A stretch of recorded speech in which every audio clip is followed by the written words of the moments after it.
The exhaustion after giving birth wasn't something I had truly prepared for. Everyone talks about the pain, the pushing, the moment you first hold your baby, but no one really tells you how it feels afterward.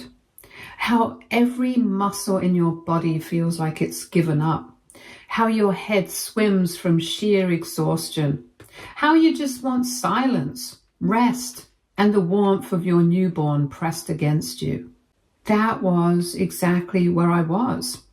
The nurses had finally cleared the room after the initial rush, leaving me and my husband, Ivor, in a peaceful bubble with our baby boy. He was so tiny, wrapped snugly in his blanket, his little fingers curling and uncurling against my chest as I cradled him. For a moment, everything felt perfect.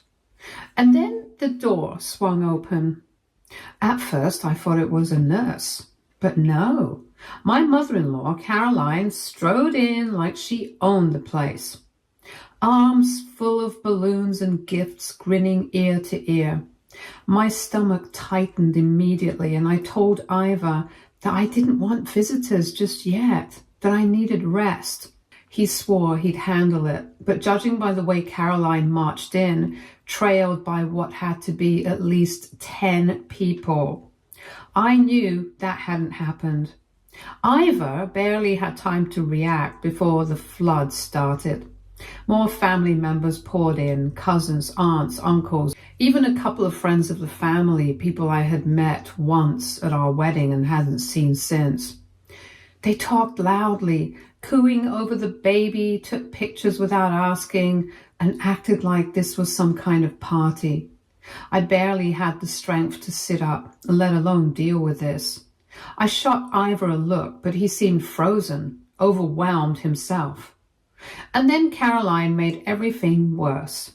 She clapped her hands together like an event host and declared that today was a celebration.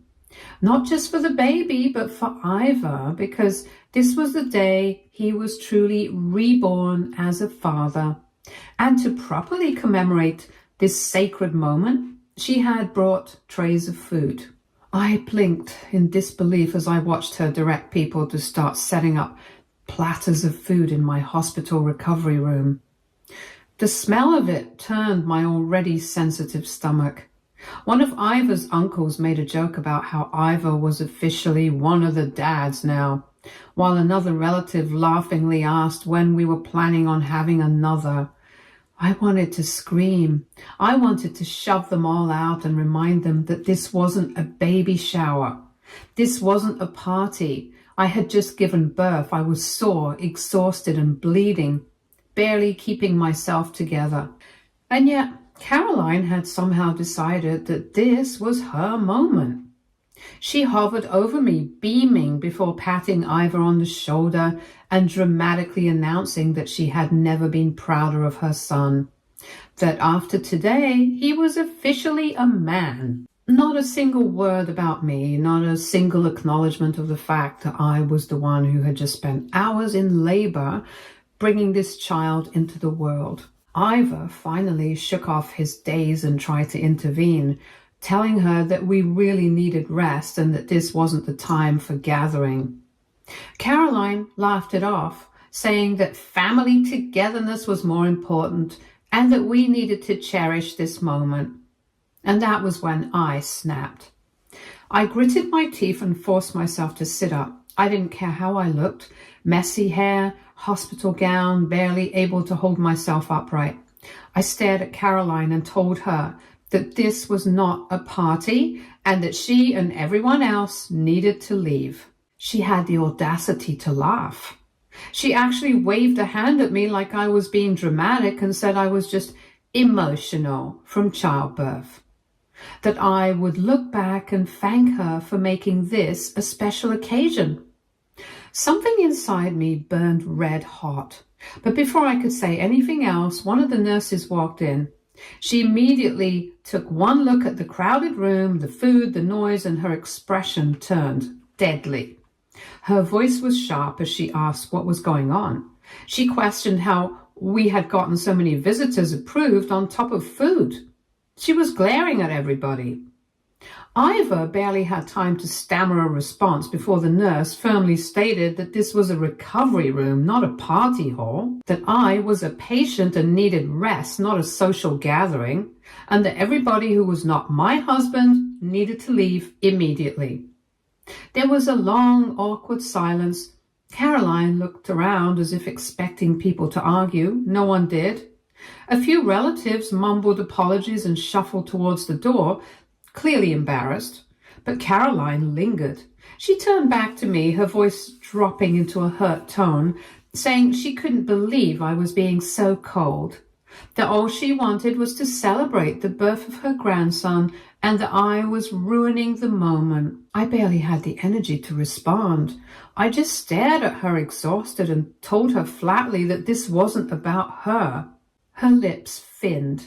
But before she could argue, the nurse stepped closer and asked if she needed security to escort her out. That got her moving. She huffed, muttering about how ungrateful I was, but she left. The moment the door clicked shut behind her, I slumped back against the pillows. Ivor looked shaken, finally muttering an apology. He said he hadn't realized things would get so out of hand, that he should have stopped her sooner. I was too tired to argue. I just told him that I wanted to sleep and that I needed silence. When I woke up, my body ached from exhaustion, but my mind was still spinning, running on the last fumes of adrenaline. Ivor sat beside me, rubbing his face with both hands, looking every bit as overwhelmed as I felt. He mumbled that he hadn't expected things to go that far, that he had assumed his mother would just pop in for a quick visit, say congratulations, and then leave. I stared at him, barely believing what I was hearing. After everything Caroline had done since the start of my pregnancy, the unsolicited advice, the boundary stomping, the way she had acted like this baby was hers, Ivor had actually thought she would behave normally? I swallowed the bitterness rising in my throat and told him that I didn't want to talk about his mother anymore. I just wanted to rest, to recover, to hold our baby in peace. Ivor nodded, guilt written all over his face. He hesitated for a moment and then reached for my hand and squeezed it. He promised he'd handle everything and that he wouldn't let his mother ruin this for us. I wanted to believe him, but I knew Caroline, and I knew this wasn't over. A couple of hours later, Ivor had barely stepped out to grab coffee when his phone started buzzing on the side table. I glanced at the screen. Mom. I ignored it. A minute later, it rang again. And again. And again. Finally, I turned the phone over and put it on silent so I didn't have to look at it anymore. But then my own phone vibrated from the bedside tray. A message from Caroline. Unbelievable after everything I've done for you. This is how you treat me? You should be ashamed of yourself. I didn't reply. And then another. I was only trying to celebrate my grandson's birth. But I guess you don't care about family. This is what I get for trying to be involved. And another. You are so ungrateful. I hope you realize what you've done. You've embarrassed me in front of the entire family. I locked my phone. She could scream into the void all she wanted. I wasn't playing this game. Ivor returned a few minutes later holding a cup of juice. He sat down heavily in the chair beside me and muttered that he had just checked his messages. I asked him if he finally understood, if he finally saw how ridiculous his mother was being. He exhaled and nodded. He admitted that at first he had thought I was being too harsh, that maybe we could have let her stay for a little while. But after seeing her messages, after realizing she wasn't apologizing, wasn't even considering that she had done something wrong, he finally saw what I had been trying to tell him for months. Caroline wasn't just overbearing, she was entitled. She didn't care about boundaries. She didn't care about my recovery. She didn't even really care about the baby in the way a grandmother should. She just cared about how she looked. He apologized, really apologized. Not just some half-hearted, I should have stopped her, but a real, genuine apology. He said he would call her and tell her to back off, that if she kept this up, she wasn't going to see us or the baby for a long time. Update 1. That night, I thought we had peace. The nurses had moved us to a new recovery room, a decision they made without me even having to ask. Apparently, they had seen stunts like Caroline's before, and they didn't want to risk her causing another scene. The new room was in a different section, and our information was marked as private, meaning only approved visitors could come in. It was exactly what I needed. For the first time all day, I felt like I could finally breathe. I was also happy that I wasn't in some overcrowded city hospital. I was grateful that they had extra rooms available. Then, around 8 in the evening, one of the nurses came in with an odd look on her face. She hesitated before telling me that there had been someone at the front desk asking for our room number. I felt my stomach drop. Caroline. The nurse continued saying that the person had insisted she was family and that she needed to see us and that it was an emergency. When the receptionist refused to give her the information, Caroline had apparently started crying, claiming she was being kept away from her grandchild. My jaw clenched. I asked if she was still there, and the nurse shook her head. Security had been called to escort her out. I wanted to laugh at the ridiculousness of it all. Caroline had really tried to force her way back in.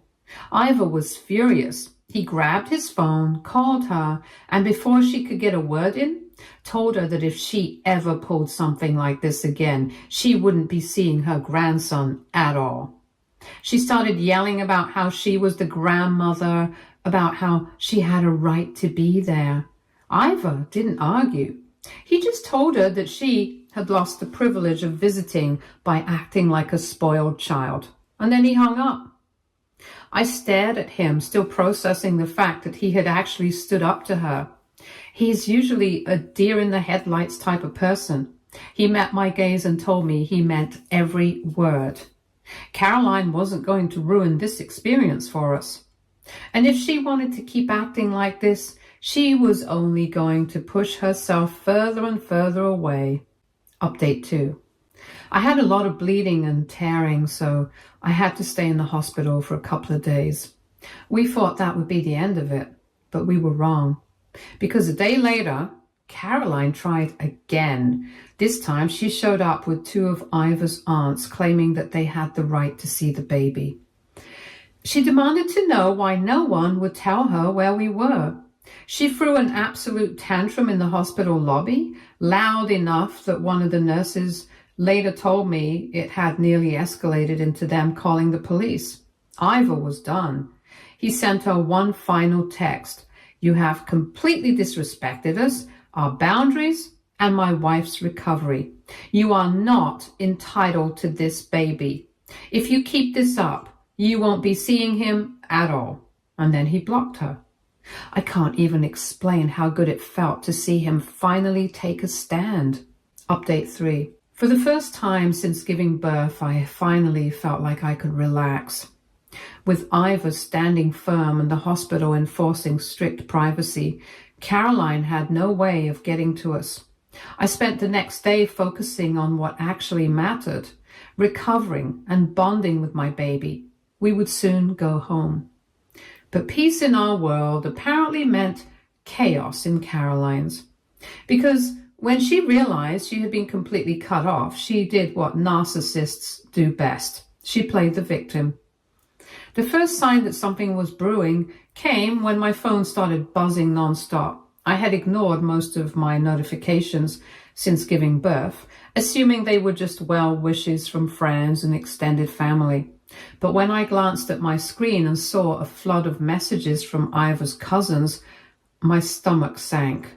Curious, I clicked on one, and there it was, a long, dramatic Facebook post from Caroline, painting herself as the grieving grandmother who had been cruelly denied access to her first grandchild. She wrote that after everything she had done for Ivor, After all the sacrifices she had made as a mother, this was how she was repaid. She wasn't even allowed to hold her grandbaby. She had been thrown out of the hospital like a criminal. Then she started spinning a new narrative. She claimed that I had been the one manipulating Ivor, that ever since he married me, he had become cold and distant towards his family, that I had brainwashed him into cutting off his own mother. And to top it all off, she ended with a plea to her Facebook friends. Please pray for me during this difficult time. I only wanted to be there for my grandson, but I guess some people don't believe in family anymore. The post hadn't gained traction, but dozens of comments flooded in, mostly from her equally dramatic friends, offering her sympathy and validating her martyr complex. I rolled my eyes. Ivor walked in just as I was reading the post. I handed him my phone and watched as he skimmed through it. His expression darkened. He muttered that she had really lost it. I told him I wasn't surprised. Caroline had always been like this, turning herself into the victim whenever she didn't get her way. Ivor exhaled and shook his head, saying that he was going to call his cousins and set the record straight before this nonsense spread any further. It didn't take long for the family to start picking sides. Some of Ivor's relatives, especially the ones who knew how Caroline really was, immediately messaged him, telling him to ignore her dramatics. They assured him that no one reasonable was buying into her sob story. But then there were the others, the ones who had always been wrapped around Caroline's manipulative little finger. A few of them started sending Ivor angry messages. One of his uncles wrote that no matter what drama had happened at the hospital, Ivor should have at least let his mother see her grandchild. Another relative accused me of turning Ivor against his own family. And then came the kicker. Ivor's aunt, Caroline's older sister, left him a voicemail filled with passive-aggressive disappointment. She said she never thought he would be the type of man to abandon his mother, and that Caroline had been so excited for this baby, and now he was punishing her by keeping the child away from her. Ivor listened to it in silence. He looked at me and told me he was done playing nice. If these people wanted to blindly believe Caroline, that was their problem. He wasn't going to waste his energy explaining himself to people who refused to see the truth. I smiled. But Caroline? She wasn't done yet. Later that evening, as I was nursing the baby and enjoying the rare moment of peace, there was a sudden knock on our hospital room door. Ivor and I exchanged wary glances. The hospital had explicitly told us that no one could visit without our approval. Ivor stood up, walked to the door, and cracked it open just enough to see who it was. Then he groaned. It was a priest. I blinked in confusion as Ivor stepped out into the hallway, speaking to the man in hushed tones. I could only catch bits and pieces of their conversation, but the words family reconciliation and forgiveness made my blood pressure spike. Ivor came back a minute later looking utterly exhausted. Apparently, Caroline had sent a priest from her church to our hospital room. Why? Because she thought a third-party intervention would guilt us into letting her back in. I was done. I told Ivor to handle it, because if I had to deal with one more stunt, I was going to lose my mind. Ivor marched back out and told the priest, politely but firmly, that this was not a matter of family reconciliation, that Caroline had violated our boundaries, that she had disrespected my recovery, and that she was now trying to manipulate her way back in. The priest, to his credit, seemed a little embarrassed. He apologized for the intrusion and left. Ivor shut the door, turned back to me, and asked if I was absolutely sure that Caroline wasn't possessed. Because at this point, it was the only explanation. I laughed. I hoped I didn't have to deal with her anymore. Update 4. After Ivor shut the door on the priest, I really thought that was it. I thought Caroline would finally accept that we weren't going to let her bulldoze her way into our lives. that she would back off and find someone else to manipulate. I was wrong. Because when she realized that she couldn't get to us through guilt, she decided to escalate her antics one last time. And this time, she went after the one thing she knew would get a reaction out of me. The next morning, a nurse came into our room carrying a box. She said someone had left it on the front desk, claiming it was a gift for the new parents. Since there was no name or sender information, the hospital staff checked it for safety reasons before bringing it to us. I hesitated, my gut immediately telling me that this was Caroline's doing. Ivor, however, just sighed, grabbed the box, and opened it. The moment I saw what was inside, my blood ran cold. It was a collection of baby items, but not just any baby items. They were all monogrammed with Caroline's name. The onesies, the bibs, the blankets. Everything had Baby Caroline embroidered on it, as if our baby belonged to her. And sitting right on top was a handwritten note. Ivor picked it up and read it out loud. She had written that she forgave us, that she understood we were just overwhelmed with new parenthood, which is why we had overreacted by cutting her off. She knew we would come around once we realized how much we needed her guidance. Then she wrote the part that made my stomach turn. She said she had already announced to all of her friends that she would be taking an active role in raising the baby because, in her words, this was the rebirth of her son. She had a right to be involved. She finished with a smug little note saying that she was already planning the baby's welcoming party at her house and that we should be ready to hand the baby over for the weekend soon. I could not believe what I was reading. He was a newborn, for Christ's sakes. And my baby was a boy. Did she not know that? From where did baby Caroline appear? I wouldn't name my child after her, even if it was a girl. I wasn't even angry. I was disturbed. Caroline wasn't just overstepping. She was acting like my child was her property. I looked at Ivor, expecting him to be just as horrified as I was, and he was. But more than that, he looked furious. Ivor had always been the calm one in our marriage. He was patient, rational, and rarely ever lost his temper. Yes, he was a little timid, but this was his breaking point. He muttered that he was done playing games. He grabbed his phone and called his mother right there in the hospital room. The moment she picked up, he told her that this was the final straw. He said he didn't know what delusions she had built in her head, but our child was not hers. She had no say in how we raised our baby, and after this stunt, she would never be meeting our child ever. Caroline immediately burst into tears. She wailed that he was being cruel, that she was just trying to help, and that he was breaking her heart. She asked how he could do this to his own mother after everything she had done for him. Ivor didn't budge.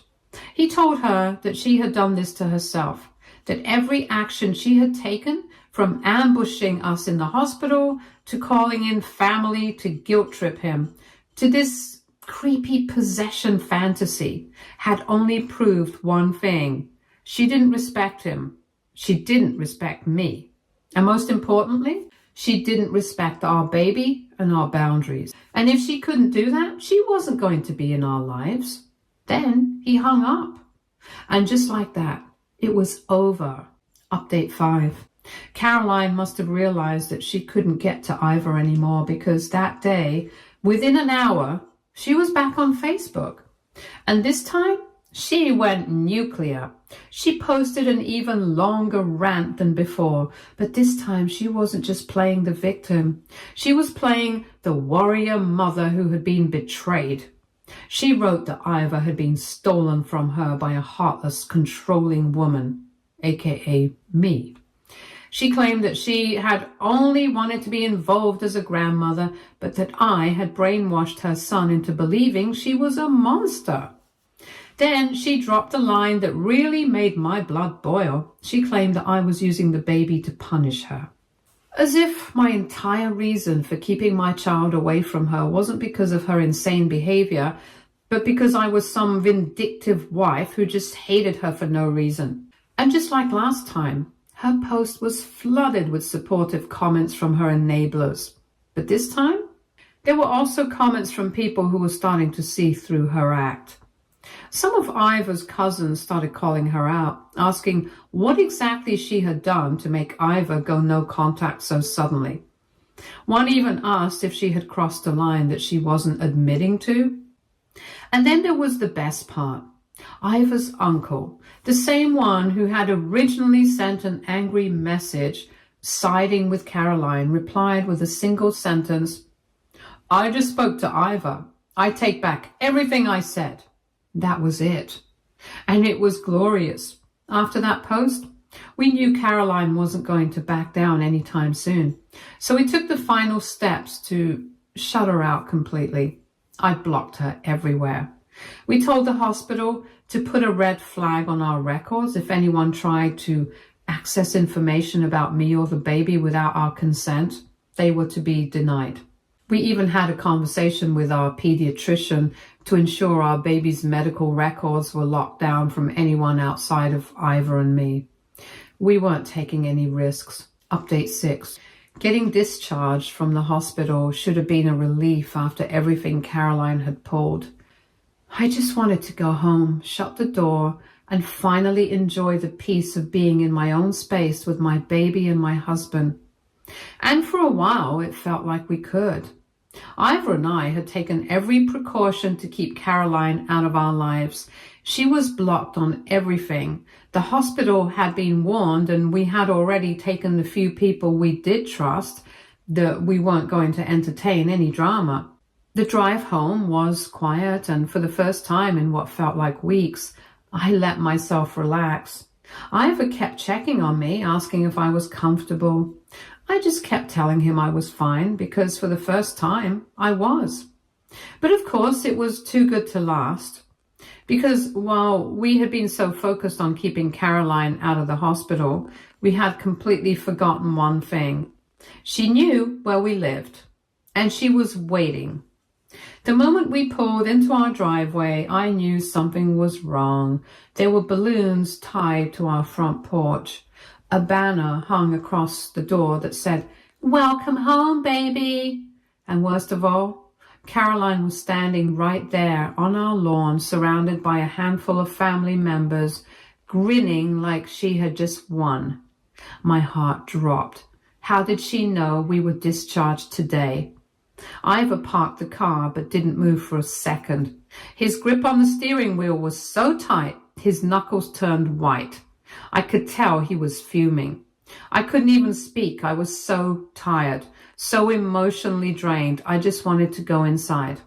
And Caroline, in all her audacity, was waving at us, like she actually thought we would just smile and go along with whatever delusional little fantasy she had cooked up. Then she started walking towards the car. Iva was out of the driver's seat before she could even get close. I couldn't hear what he said at first, but his body language said enough. He was done. Caroline was gesturing wildly, acting like she didn't understand why he was upset. She kept looking at the car as if expecting me to get out and start thanking her. I sat there, gripping the baby's car seat, doing my best to just breathe. I wanted this to be over. Iva turned back to me, opened the door, and asked if I wanted to go inside while he dealt with it. I nodded because at this point I just didn't have the energy to keep doing this. I unbuckled the baby, cradling him against my chest, and stepped out of the car.